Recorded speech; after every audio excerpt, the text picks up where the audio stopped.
think we need to start to celebrate whenever we have anything that represents something that kind of looks like good news. And that we need to say, well, perhaps it's about time we, around Christmas time, thought of something positive. Well, I came across an article that I forget which paper it was in now, but anyway, I came across this article which gave us some hope, I guess, around where we are in relation to this bloody infestation, this this bloody pandemic. So, and I thought I'd just share that with you so that we can have this sense, I guess. And this is where I'm often confused because I'm sitting between, as I've said before, sitting here panicking about whether I should go out of the house, when I go out, make sure I don't sort of get close to other people, that I'm protecting myself and others. And, if I get a runny nose or a cough, I start to think, my God, have I got it? Fortunately, I haven't really had much of that as an issue, but I do think that I'm sort of conscious of this stuff all the time, and I guess all of us are, and I will be doing a session on how we deal with our mental well-being around all of this as well at some point. But, I've got kids that are interstate and overseas, and I worry about them, particularly my son, who's just taken a trip to Europe from Ireland, and Ireland's a bit out of control over there with regard to infections. And I guess at the end of the day, it's really about how bad is the flu. And we know that the flu can cause pneumonia, and that as a result of that, people can die, particularly people that have got underlying health conditions. So we know that the COVID-19 is far more severe than all of that. We also know that there's a condition called long COVID, where this particular infection does impact us in terms of our fatigue, mental capacity, and so on, for a much longer period of time.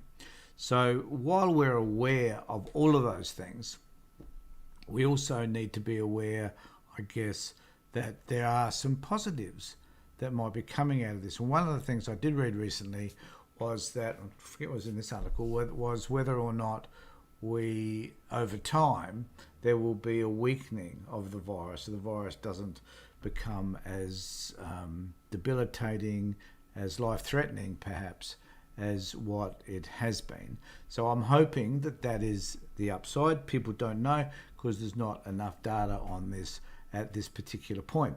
But what I want to tell you too is this article, and just have a look at it, and I hope you can see any of this. New data from Scotland and South Wales suggests people infected with the Omicron variant of coronavirus are at markedly lower risk of hospitalisation than those who contracted earlier versions of the virus. Promising signs with vaccines remain effective at warding off severe illness with the fast-spreading strain. So they're saying here that there are at least some positive signs that vaccines are working. I saw somebody else, John Campbell, for example, talked about the fact that it's decreasing, and we need to be positive, even though the effectiveness may not be there as it was with the Delta. At least it's some effectiveness. It's better than zero vaccination, and we need to celebrate. If it drops from 80 to 30%, at least it's 30%, and if we need to get boosted to boost us back to 70, 75%, so be it. Let's do it, I reckon. Let's, as I said, let's think about the positives that can come out of this terrible experience.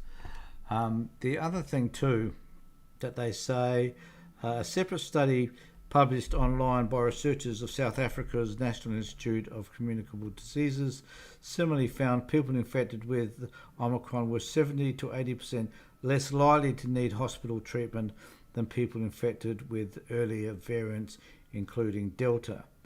The risk of severe, so there's this other bit down the bottom here, the risk of severe implications meant to hospital, such as needing oxygen, intensive care, and also reduced Omicron compared with other variants in South Africa.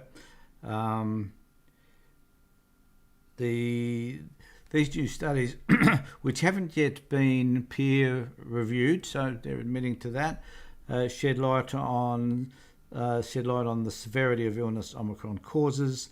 They offer new evidence that Omicron infections tend to be milder in populations with high levels of immunity, whether from vaccination or so. That's pretty important, I think, that point there. 56.6 have received, this is in Scotland, where 56% have received a third shot. Now, that's a fair percentage of people in Scotland who have actually had the booster. So, well done, Scotland. Now, down the bottom here, the overall picture we get of this virus is it moves through the community month by month, and then eventually year by year will be a milder one. So as it progressively continues to infect, I guess, it will become milder and milder as more people are vaccinated and more people just have natural immunity to it because they've already had the virus. It doesn't mean the virus necessarily is any fundamentally less virulent. It just means we have built up a lot more protection in the population. And I guess that's the point we need to be at. One of the concerning points for me is that I don't think our politicians know what to do about any of this, and that they have decided that we're going to ride this out. Doesn't matter how many people get infected, doesn't matter really about how many people might die either, doesn't matter about to what extent the health system is overrun, doctors and nurses are struggling to keep up with all of that. Doesn't matter about any of that. It just matters about actually trying to get to the end of the road. So it doesn't matter what happens in the middle of all of that, it's about getting to the end. In the meantime, they probably could be implementing measures which are going to safeguard our health and prevent deaths as well. And it's almost like, to some extent now, they've kind of disregarded that until such time as the death rate becomes higher and higher, and as more and more people are infected, even though less hospitalisations are likely based on a percentage basis, more and more people that get infected, though still a lot of people will be hospitalised and there will be deaths. So that's what I have to say. Now all I can say to you, though, is look after yourself, be safe, take care of yourself and others, and be kind.